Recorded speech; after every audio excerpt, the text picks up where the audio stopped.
दोस्तों, भले ही आप कोई आर्टिस्ट हैं या बैंक का कर्मचारी, पेंसिल्स को हर कोई इस्तेमाल करता है। और बचपन में स्कूल के टाइम पर पेंसिल के मामले में बच्चों में जंग तक छिड़ जाती थी। अब कई बच्चे अप्सरा पेंसिल का इस्तेमाल करते थे तो कई बच्चे नटराज का। लेकिन ये बात शायद आपको ना पता हो कि भले आपकी पसंद अप्सरा हो या फिर नटराज, आप जो भी पेंसिल खरीदें, दोनों में से पैसे एक ही कंपनी के पास जाते हैं। इन दोनों पेंसिलों को एक ही कंपनी बनाती है और वो है हिंदुस्तान पेंसिल प्राइवेट लिमिटेड। और ये कोई छोटा मोटा आंकड़ा नहीं कि ये कंपनी हमारे भारत में हर रोज 80 लाख पेंसिल्स को बेचती है। अब दोस्तों, कई बच्चे तो पेंसिल से लिखते कम हैं और चबाते ज़्यादा हैं। लेकिन दोस्तों, ऐसे में आपके मन में क्या कभी ये सवाल आया है कि आखिर पेंसिल की लेड को पेंसिल में भरा कैसे जाता है और कैसे पेंसिल फैक्ट्री में बनाई जाती है? इस वीडियो में आप इसके बनने के सारे प्रोसेस के बारे में जानोगे। लेकिन दोस्तों, वीडियो को शुरू करने से पहले इस चैनल पर अगर आप नए हैं तो इसे जल्दी से सब्सक्राइब जरूर कर लें। तो चलिए वीडियो को शुरू करते हैं। अब दोस्तों, पहले के टाइम पर पंख और स्याही की मदद से लोग लिखा करते थे, लेकिन उसमें कई बार ऐसा होता था कि स्याही पेपर के ऊपर ही गिर जाती थी और सारा का सारा कागज ही बर्बाद हो जाता था।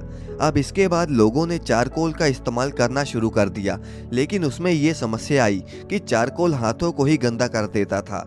अब इसके बाद किसी इंटेलिजेंट जीनियस ने चारकोल को लकड़ी से कवर कर दिया, जिसे आज हम पेंसिल कहते हैं। तो आइए हम पेंसिल बनने के पूरे प्रोसेस को देखते हैं।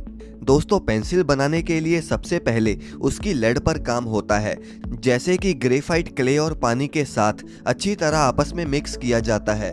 अब इसके बाद प्रेसिंग मशीन इस मिक्सचर से लेड को आकार देकर बाहर निकालती है। अब इसके नेक्स्ट प्रोसेस में लेड्स को ड्राई किया जाता है और फिर उन्हीं लेड्स को 1500 डिग्री फ़ारेनहाइट पर पकाया जाता है ताकि ये सख्त हो सके। अब इन लेड्स को लिक्विड वैक्स में कुछ देर के लिए डुबाया जाता है और अगर कलर पेंसिल बनानी है तो फिर वैक्स या फिर क्ले में कुछ कलर डालकर उन्हें कलरफुल भी किया जाता है। अब दोस्तों, लेड तो बन गई, लेकिन हम इसे अब लकड़ी में डालेंगे कैसे? दरअसल पेंसिल तो सिर्फ उन्हीं लकड़ियों से बनाई जाती है जो कि बाद में शार्पनर से छिल जाएं और इतनी कमज़ोर भी ना हो कि हाथों में ही टूट जाएं। और इसीलिए पूरी दुनिया में पेंसिल बनाने के लिए देवदार लकड़ी का इस्तेमाल किया जाता है।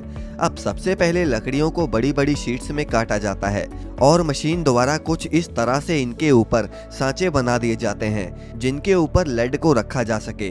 सबसे पहले इन सांचों में अच्छे से ग्लू भरी जाती है और फिर इसमें लेड्स को डाला जाता है ताकि वो अच्छी तरह से अपनी जगह पर चिपक सके।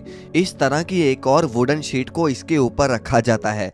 अब इन शीट्स को रखकर इन्हें कंप्रेशर मशीन में डाल दिया जाता है, जो कि दोनों तरफ से 900 किलो का फोर्स लगाते हैं और करीब 1 घंटे तक ये प्रोसेस चलता है। ऐसा करने से लकड़ियां एक दूसरे से चिपक जाती हैं। अब बारी आती है लकड़ियों की शीटों को पेंसिल में बदलने की।